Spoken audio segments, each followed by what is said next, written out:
अस्सलाम वालेकुम बुजुर्गों, दोस्तों और साथी नाज़रीन। इस हफ्ते के फ़िक्र नज़र प्रोग्राम में आपका इस्तकबाल है। 2014 के बाद से हिंदुस्तान के लोग कितने आज़ाद हैं, किसके मुंह पर ताला लगा, किसकी ज़बान पे ताला लगा, ये पूरे 140 करोड़ हिंदुस्तानी इससे बखूबी वाकिफ़ है। सहाफ़त कितनी आज़ाद है, ये गोदी मीडिया की इस्तिला के बाद आम हुआ कि सहाफ़त भी आज़ाद नहीं रही। मगर इस हफ्ते जो रिपोर्ट आई है उसमें यह बताया गया है कि 180 ममालिक में हिंदुस्तान का नंबर 161वां है, या 180 ममालिक की फ़हरिस्त में हिंदुस्तान को सहाफ़ती आज़ादी के एतबार से 161वां रैंक दिया गया है।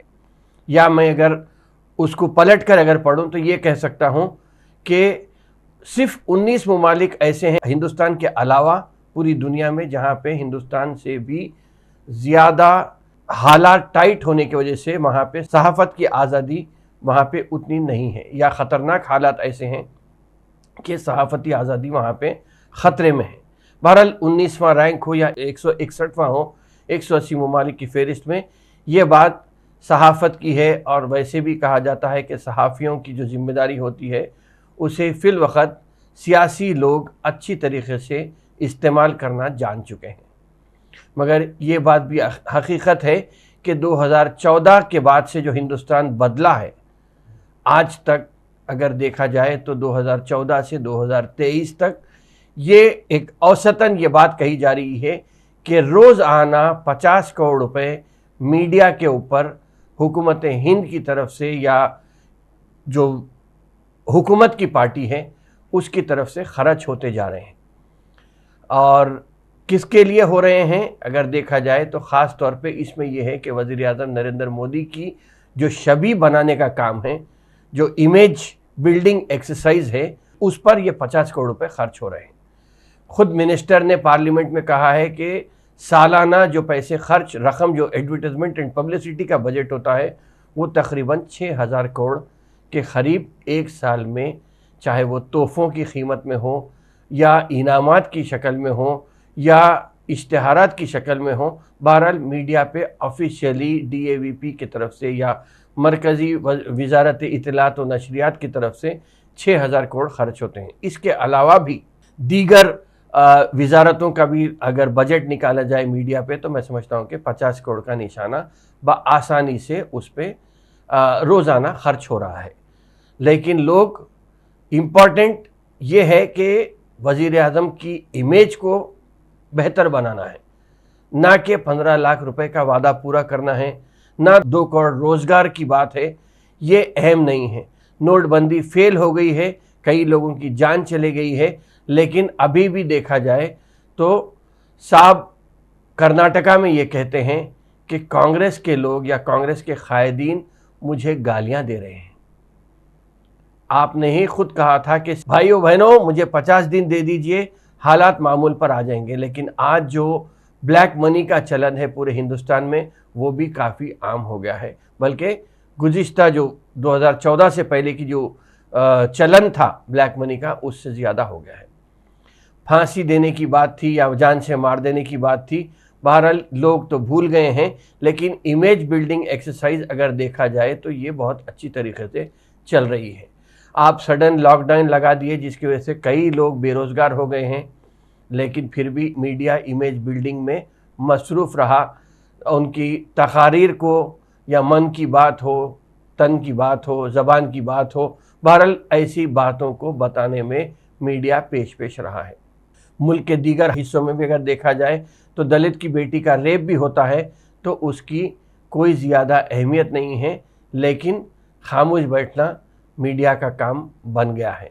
तो शायद इसीलिए मैं समझता हूँ कि ये 50 करोड़ की जो बात है, 50 करोड़ मामूली रकम नहीं होती। तो जो गोदी मीडिया है उसे हर एतबार से नवाजा जा रहा है।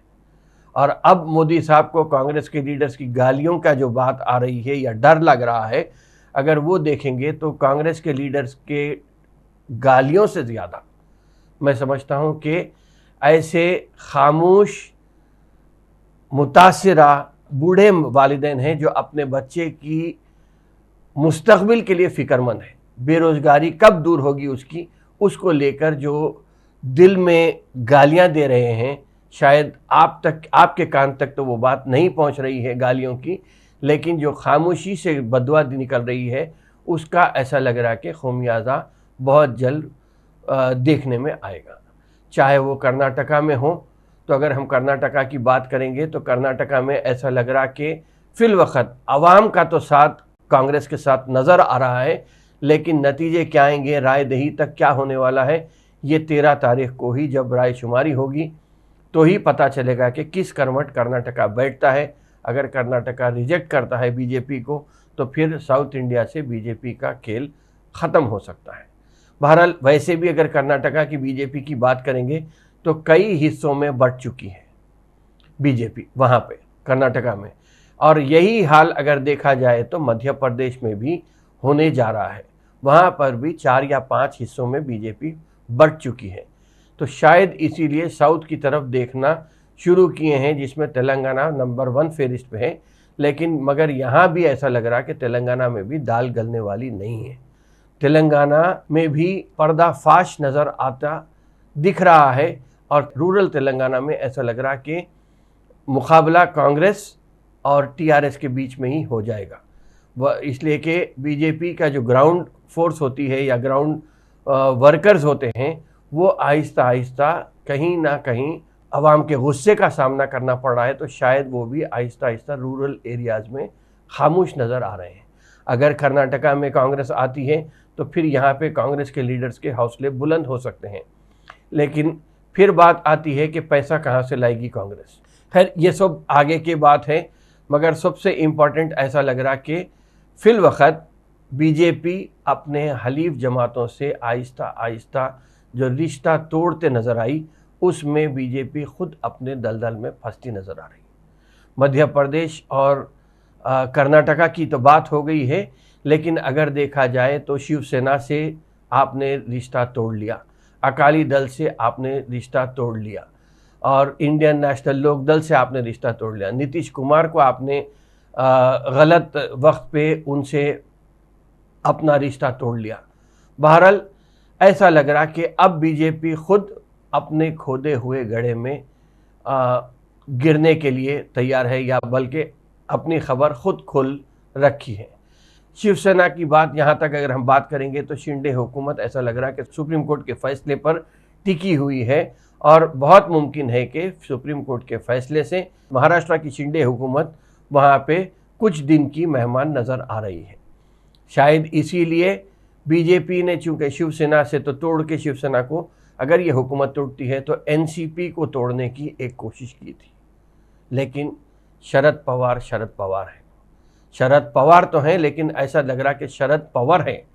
और महाराष्ट्र में अगर देखेंगे तो बाल ठाकरे अगर बहुत बड़े लीडर थे, तो उसका जो बदल है या उनके तोड़ पे जो बड़ा महाराष्ट्र का लीडर उभरा है, वो शरद पवार ही हैं, जो महाराष्ट्र की सियासत को बेहतर तरीक़े से ना सिर्फ जानते हैं बल्कि चलाते भी हैं। और पार्टी को तोड़ने की बात अगर देखेंगे तो शरद पवार ने 1970s में ही ये एक्सरसाइज कर ली थी, जब उन्होंने जनता पार्टी के साथ अगरचे के अलग पार्टी बना के इलेक्शन लड़े थे, फिर बाद में अपनी पार्टी छोड़ के जनता पार्टी के साथ गवर्नमेंट बनाए थे। तो इस मामले में तोड़ जोड़ की जो सियासत होती है, उसके बहुत बड़े, बहुत अहम खिलाड़ी हैं शरद पवार।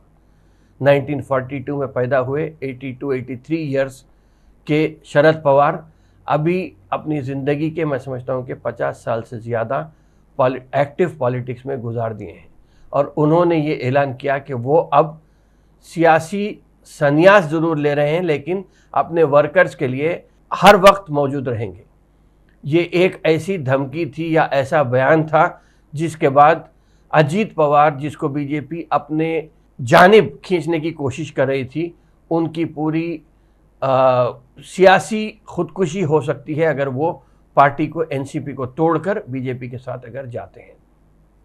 तो शायद ऐसा लग रहा कि ये अजीत पवार को या एनसीपी को तोड़ने का जो खेल बीजेपी ने शुरू किया था, उसका दी एंड हो गया है।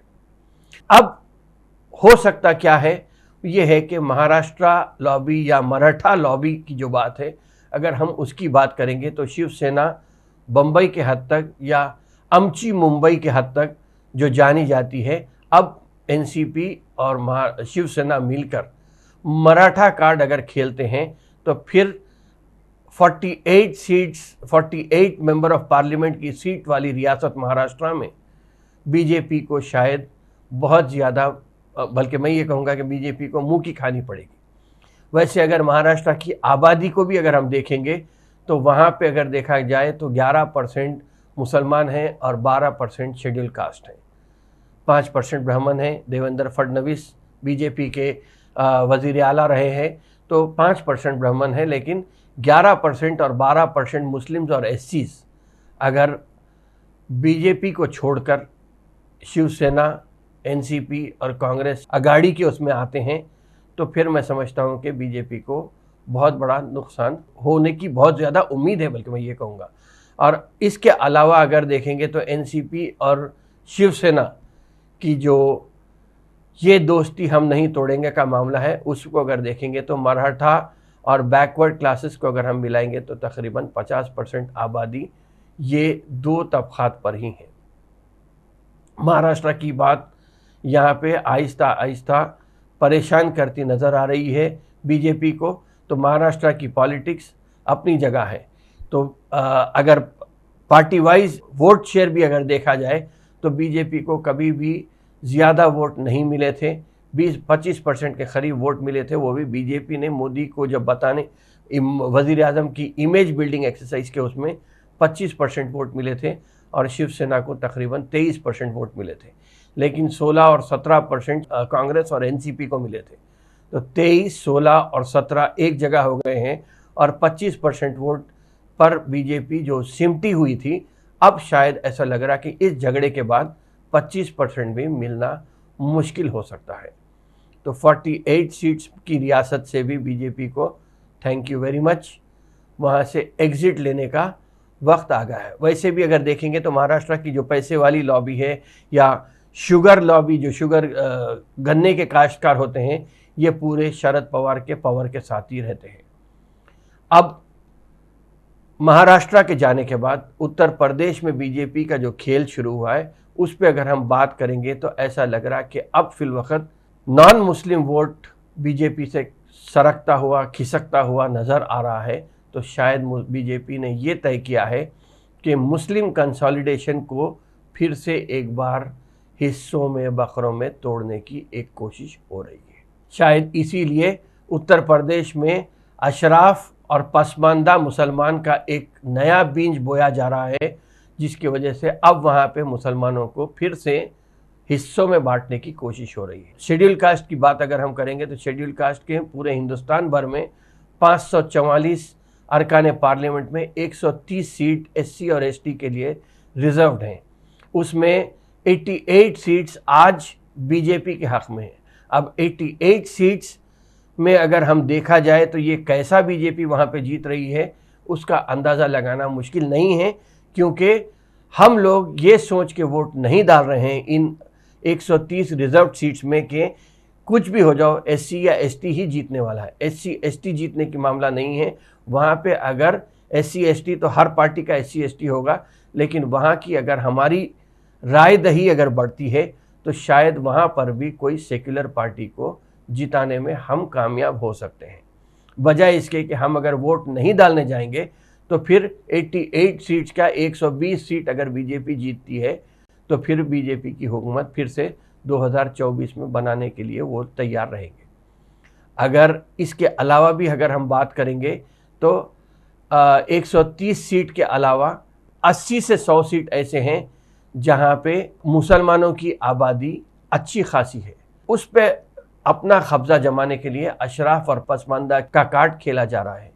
लेकिन महाराष्ट्र में आदित्य ठाकरे का एक बयान आया कि शिवसेना आज भी बीजेपी से मिलने के लिए तैयार है, बशर्ते कि गुजराती भाइयों को बीजेपी अगर छोड़ती है तो फिर शिवसेना बीजेपी से हाथ मिला सकती है, या शिवसेना और बीजेपी की दोस्ती मुमकिन हो सकती है, नामुमकिन नहीं हो सकती, बशर्ते कि 2 गुजरातियों को छोड़ा गया। तो अगर गुजराती बंधु को बढ़ाने की बात है तो फिर हो सकता कि नितिन गडकरी को ऊपर लाया जाएगा या योगी को ऊपर लाया जाएगा।